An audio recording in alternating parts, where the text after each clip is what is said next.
الله الرحمن الرحيم. الحمد لله والصلاة والسلام على رسول الله آله وصحبه ومن والاه.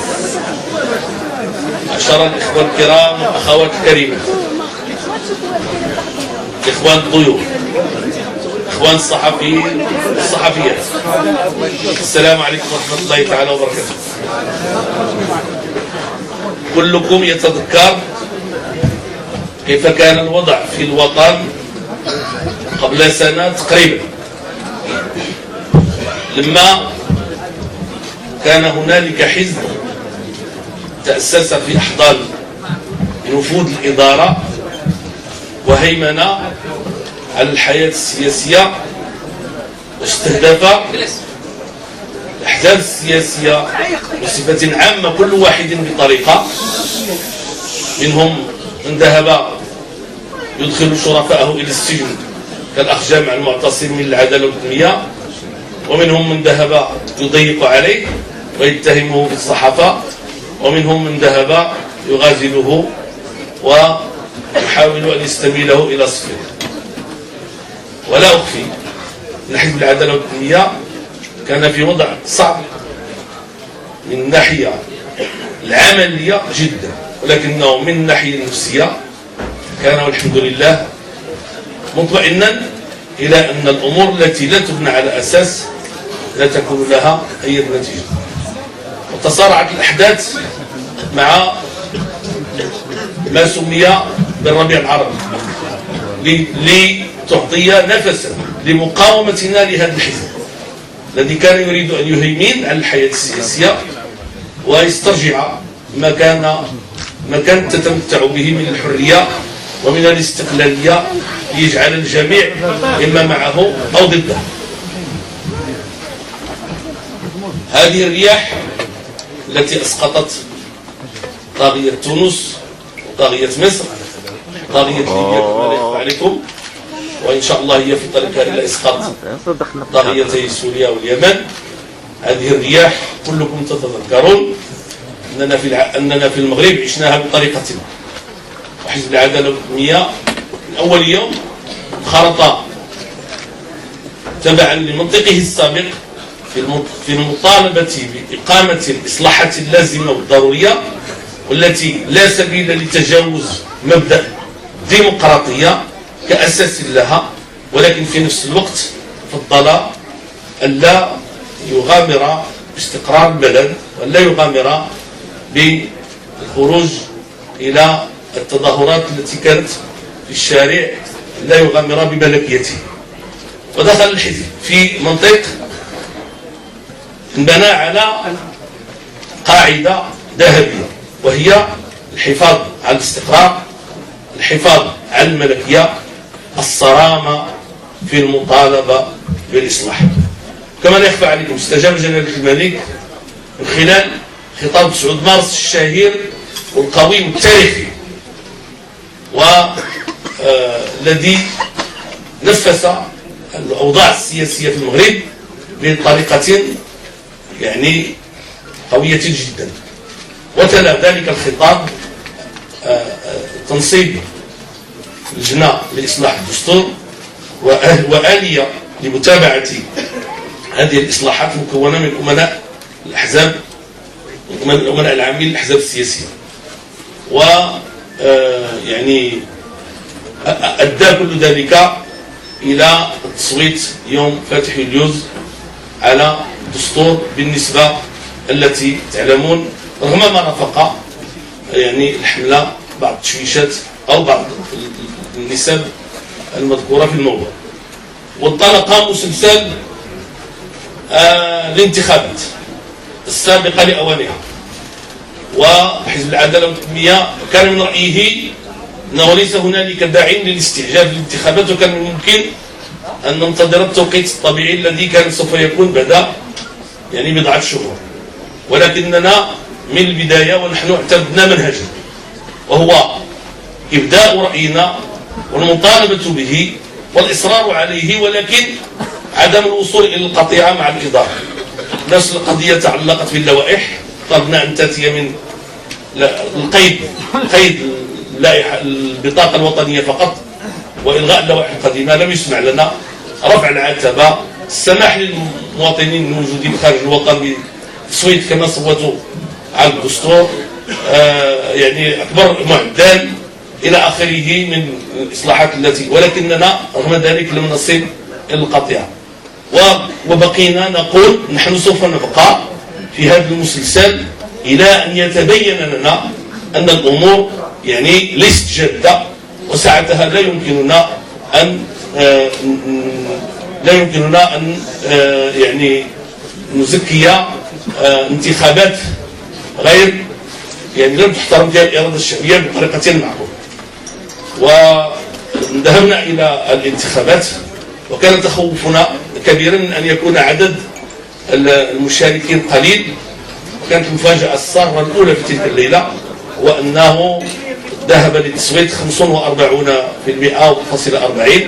وكما لا يخفى هي نسبة أولا أحسن من النسبة التي كانت سنة 2007، ثانيا هي نسبة ديمقراطية معقولة في كثير من الدول الديمقراطية، ونحن اعتبرناها في الآمنة العامة نسبة مقبولة.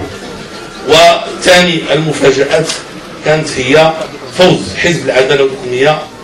يعني من بداية النتائج تأكد لنا أن هنالك توجه نحو أن يحتل حزب العدالة والتنمية المرتبة الأولى، وهذا أنا شخصيا كنت توقعته بل أعلنته، ولكن جاءت النتائج الحمد لله أحسن مما كنا نتوقع وأحسن مما كنا نتصور.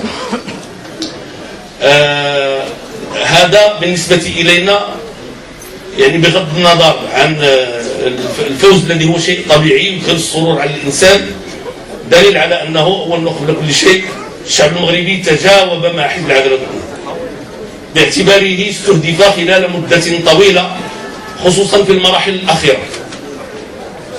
سواء تعلق الأمر بحرمان الأخ جعفر حسون من الترشح في كردان بعدما حرم من حقه في المحاماة، بعدما تم عزله من القضاء بأسباب لا نعتبر لحد الآن أنها كانت في محلها، أو تعلق الأمر بإشكاليات أخرى مرتبطة بالانتخابات بصفة عامة.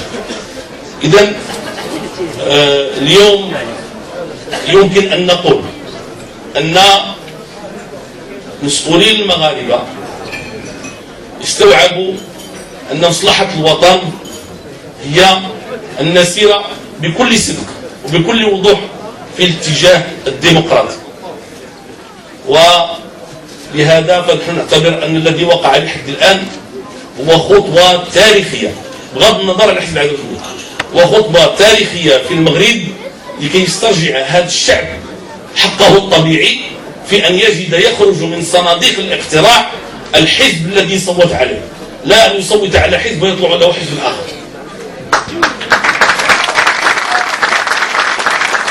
وبطبيعة الحال كما أنه منصوص عليه في الدستور أن الحزب الذي تصدر نتائج الانتخابات سيعهد إليه بتكوين الحكومة وسيعين رئيس الحكومة المقبل منه.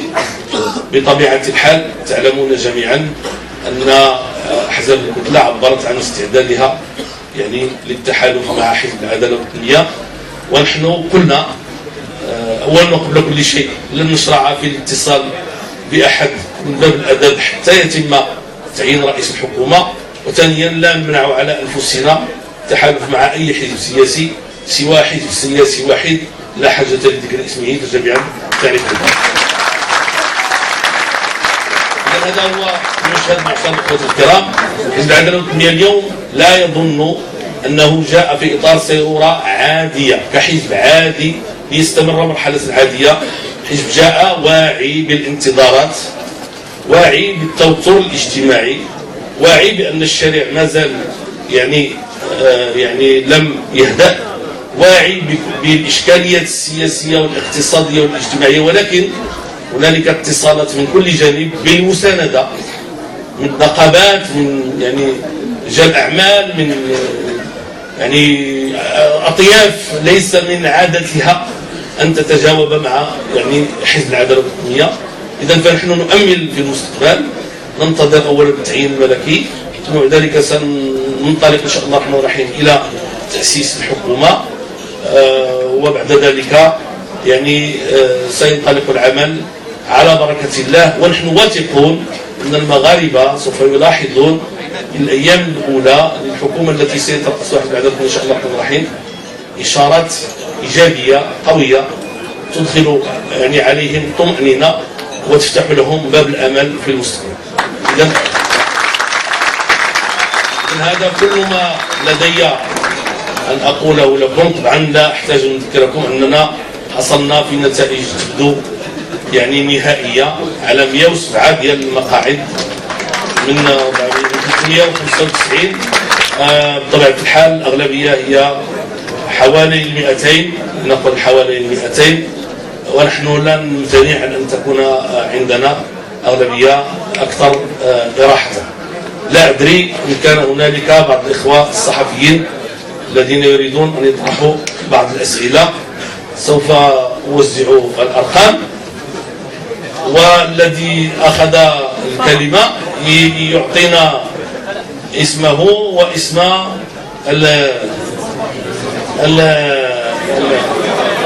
المنبر الذي يمثله أو القناة، أو بطبيعة الحال في هذه المرحلة أصبح المقر يدخل فيه أشخاص من مخلوقات الله، منهم من تعريف ومنهم من لا تعريف، ونحن ليست عندنا يعني عادات الاحتياط.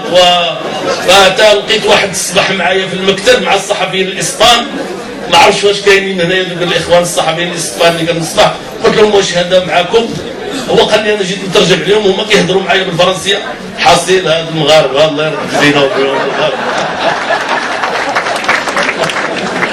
طيب 1 2 3 4 5 سبع إله لا 7 إله 7 إله 8 7 إله 9 10 11 12 13 14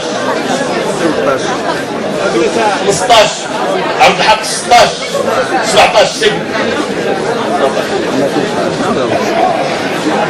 1 امبارح دخل فرحان باس لي راسي وداك الشيء وتمتابعني وكيضرب لي على ظهري، فالليل باقي ظهري كيضرني ما عرفتوش فينا هو، غير نرجع نسولو علاش كان كيضربني. فرحه قال المغاربه تيقولوا فرحه موسى قتل العروسه.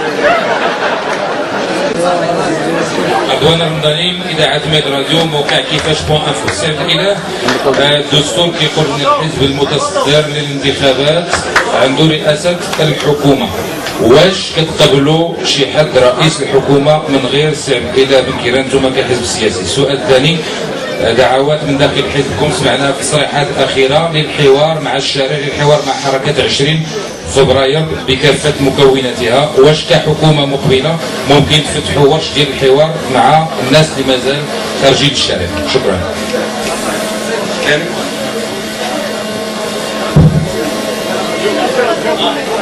لا ما تا واحد ما يقول شوف كان كيسحبني السياسيين اللي كيحكموا، واذا بي لقيت باللي رجال الصحافه اللي كيحكموا تيجروا ويديو يقولوا قف هنا زيد هذا الشيء. دابا ما غتحكموش فيه، راني عقلت حتى انا شويه. عادل القلاعي رئيس تحرير اون مغاربيه. انا اسم كير. نعم. قصير شويه. مبروك عليكم. السؤال ديالي كان مجموعه سؤال طرحوه السي رمضاني يتعلق بالحركه الاحتجاجيه. السؤال الثاني، هل سنسمع وسنظل نسمع بمحاكمه الصحفيين في عهد حكومه العداله والتنميه؟ وهل سيبقى الزميل رشيد نيني في الاعتقال في عهد حكومه عبد الإله بن كيران او العداله والتنميه؟ شكرا.